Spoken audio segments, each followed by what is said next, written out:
இயேசுவின் அன்பிதயங்களுக்கு காலை வணக்கம்.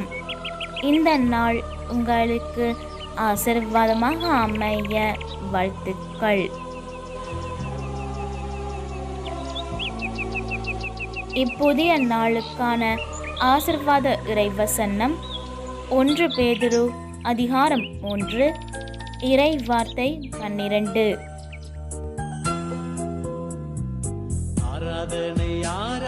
ஆண்டவரின் கண்கள் நேர்மையானவர்களை நோக்குகின்றன, அவர் செவிகள் அவர்களது மன்றாட்டை கேட்கின்றன.